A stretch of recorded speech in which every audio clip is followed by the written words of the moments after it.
নমঃ শিবায়। বন্ধুরা, অজানা তথ্য চ্যানেলে আপনাদের সবাইকে জানাই স্বাগতম।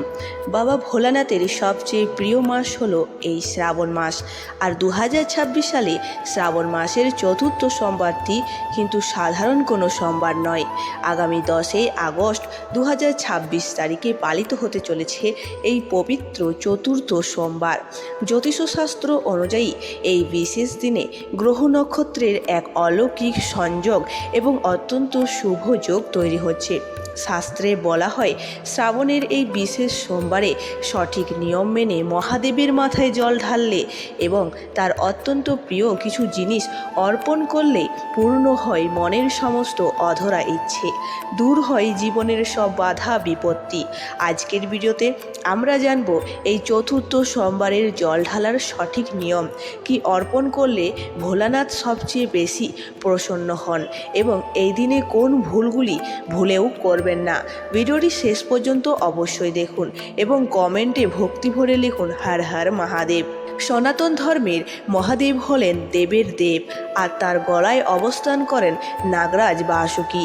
শ্রাবণ মাসের চতুর্থ সোমবারে বাবা ভোলানাথের মাথায় ভক্তি ভরে জল ঢালতে পারলে যারা দীর্ঘদিন ধরে আর্থিক অনটনে ভুগছেন তাদের সমস্ত কষ্ট দূর করার জন্য এই দিনটি একটি মহা সুযোগ। এই দিনে ভোলানাথের আরাধনা করলে পরিবারের সুখ শান্তি ও সমৃদ্ধি উপচে পড়ে। আমরা অনেকেই না জেনেই শিবলিঙ্গে সরাসরি জল ঢেলে দিই, কিন্তু শিব পুরাণ অনুযায়ী জল ঢালার একটি নির্দিষ্ট এবং পবিত্র নিয়ম রয়েছে।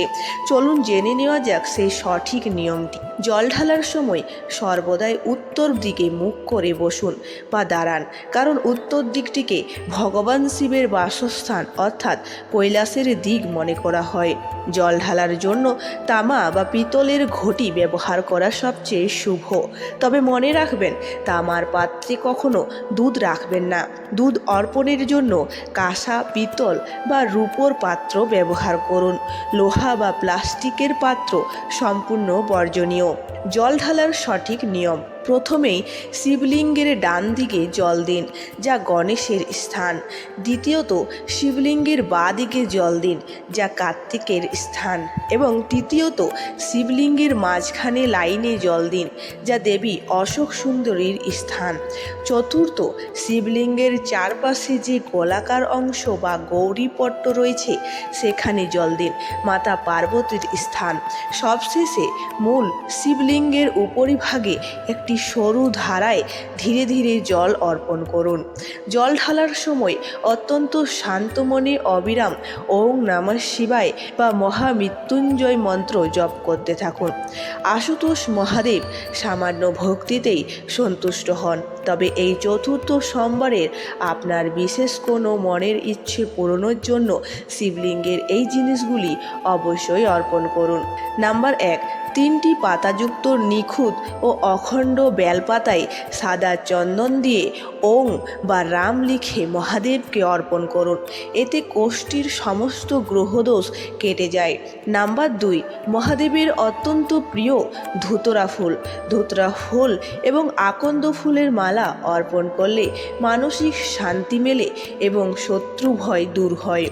নাম্বার 3, জল দেওয়ার পর দুধ, দই, ঘি, মধু এবং চিনি দিয়ে তৈরি পঞ্চামৃত দিয়ে মহাদেবকে স্নান করান। এটি আপনার সংসারের সুখ ও ধন ধান্য বৃদ্ধি করবে।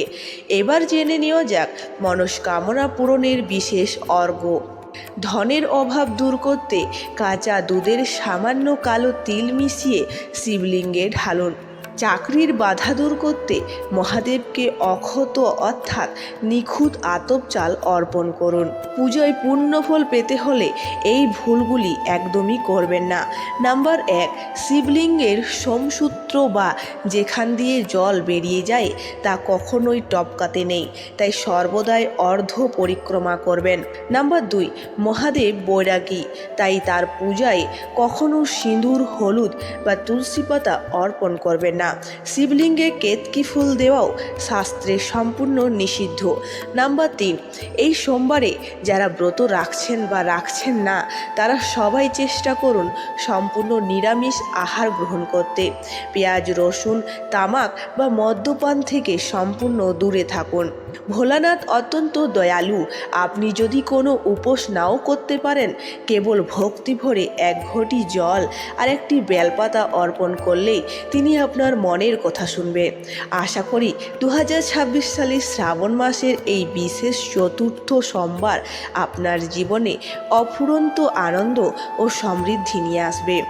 আজকের ভিডিওটি ভালো লাগলে লাইক করুন, বন্ধুদের সাথে শেয়ার করুন এবং এই ধরনের আরও ভিডিও পেতে আমাদের চ্যানেলটিকে সাবস্ক্রাইব করে পাশে থাকা বেল আইকনটি প্রেস করে রাখুন। দেখা হবে পরবর্তী কোনো ভিডিওতে। ততক্ষণে ভালো থাকুন, সুস্থ থাকুন। হর হর মহাদেব।